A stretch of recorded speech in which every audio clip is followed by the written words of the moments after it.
ओम शांति। हमारी शुभ भावनाएं हमें महानता की ओर ले चलती हैं।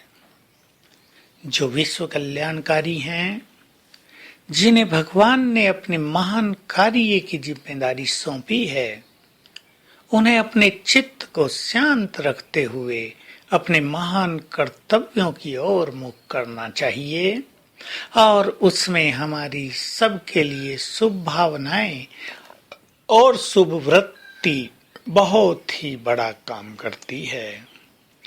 किसी के लिए भी निगेटिव वृत्ति न हो, घृणा की वृत्ति न हो, ईर्ष्या की वृत्ति न हो। शुभ वृत्ति, सबको आगे बढ़ाने की भावना, सबका कल्याण करने की इच्छा, सबको सुख देने की इच्छा, ये महान आत्माओं के लक्षण हैं। तो चेक कर लें, हमारे मन में किसी को भी गिराने चढ़ाने की भावना तो नहीं है। ऐसा तो नहीं हम इस दलदल में फंस गए हैं। ये दो दलदलें हैं, तेरा मेरा और गिराना चढ़ाना। इनसे उन आत्माओं को मुक्त रहना है जो इस संसार को कुछ देना चाहते हैं।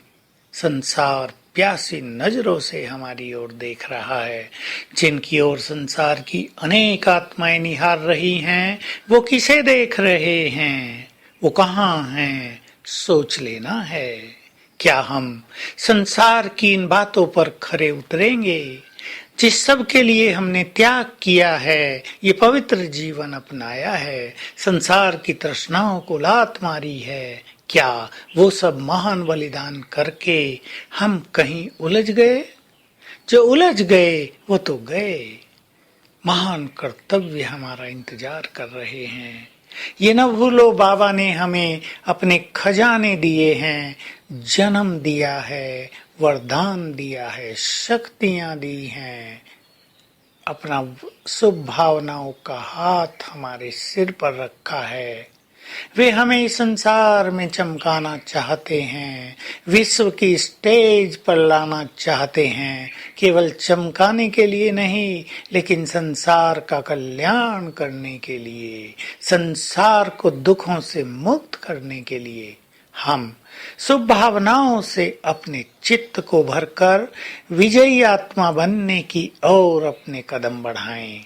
हमें माया के हर स्वरूप पर विजय पाना है और विजय पाते पाते विजयी रतन बन जाना है। कोई भी ये न सोचे हम तो देर से आए हैं, या हम तो समर्पित नहीं हैं, या हम तो अपने गृहस्थ में रहते हैं, हम भला विजय माला में कैसे आएंगे? नहीं, बाबा ने स्पष्ट कर दिया है कि अंत तक भी 3-4 सीटें खाली रखी जाती हैं, ताकि कोई भी अगर तीव्र पुरुषार्थ करके उन चेयर्स पर बैठना चाहे तो उसको खुली ऑफर होती है। कोई ये नहीं कह सकता हम तो अंत में आए हैं। अब के बाद भी आने वालों को सुंदर चांस रहेगा।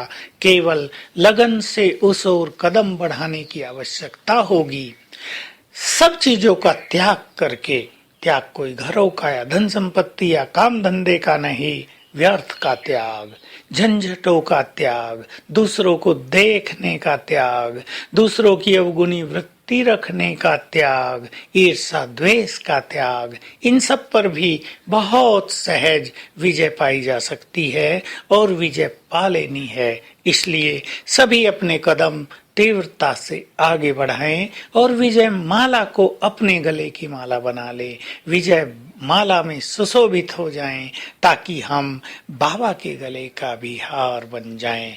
याद रखेंगे, विजय माला तो उनके ही गले में पड़ेगी जो स्व परिवर्तन करेंगे। जो दूसरों को बदलने की सोचते रहेंगे, उनको कुछ भी हाथ नहीं आएगा।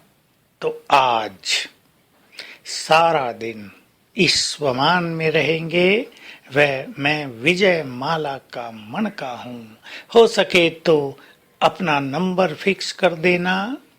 विजय माला में आने के लिए 8 घंटे योग चाहिए, कर्म योग, चलते फिरते योग, सर्वश्रेष्ठ पवित्रता की धारणा चाहिए, तेरे मेरे मैंपन का संपूर्ण त्याग होना चाहिए, शुभ भावनाओं से जीवन भरा हुआ हो, चित्त निर्मल हो गया हो और हम बाबा के कार्यों में संपूर्ण समर्पण भाव से तत्पर हों, तो विजयमाला में आने से हमें कोई नहीं रोक सकेगा और सारा दिन अभ्यास करते रहेंगे। परम धाम से सर्वशक्तिवान की शक्तियों की रंग बिरंगी किरणें मुझ पर पड़ रही हैं। कभी सूक्ष्म वतन से बाप दादा के मस्तक से निकली हुई रंग बिरंगी शक्तियों की किरणें मुझ पर पड़ रही हैं। सारा दिन इस अभ्यास का आनंद लेंगे। ओम शांति।